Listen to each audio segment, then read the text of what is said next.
மயில் ரொம்ப ஆசையாக நினச்ச குழந்தை வந்து உருவாயிடுச்சு. அது மட்டும் இல்லைங்க, சரவணன் வந்து இன்னொரு பொண்ணை மேரேஜ் பண்ணிக்கணும்னு ஒரு ஐடியாவில் இருக்கும்போது வந்து மாசமானது வந்து சரவணனுக்கு வந்து எதிராக தான் இருக்குது. திருமணம் செய்ய முடியாது.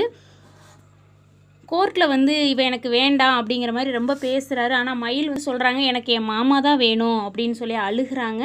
ஆனால் அவரோட எந்த ஒரு பாசமும் எனக்கு வேண்டாம், நான் வந்து தனியாக என் குழந்தைய பார்த்துக்குவேன் அப்படின்னு சொல்லி மயில் நினச்சி ரொம்ப அழுகிறாங்க. மயிலை ஃபஸ்ட்டு ரொம்ப எல்லாருமே வந்து ரொம்ப வந்து கோவப்பட்டு தான் பேசினாங்க. ஆனால் மயில் வந்து இப்போ தைரியமாக முடிவெடுக்கிறதுனால எல்லாருக்குமே மயிலை பிடிக்க ஆரம்பிச்சிருச்சு.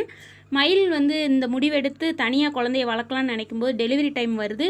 குழந்தைய வந்து ஃபஸ்ட்டு பாண்டியன் ஸ்டோரில் எல்லாருமே சேர்ந்து ஃபேமிலியோடு அந்த குழந்தைய பார்க்க வராங்க. சரவணன் எப்படியாவது அவ கூட படித்த பொண்ணை வந்து திருமணம் பண்ணிடலான்னு ஒரு ஐடியா பண்ணுறாரு. ஆனால் அது நடக்கவே நடக்காது. மேரேஜ் வரைக்கும் போகும்.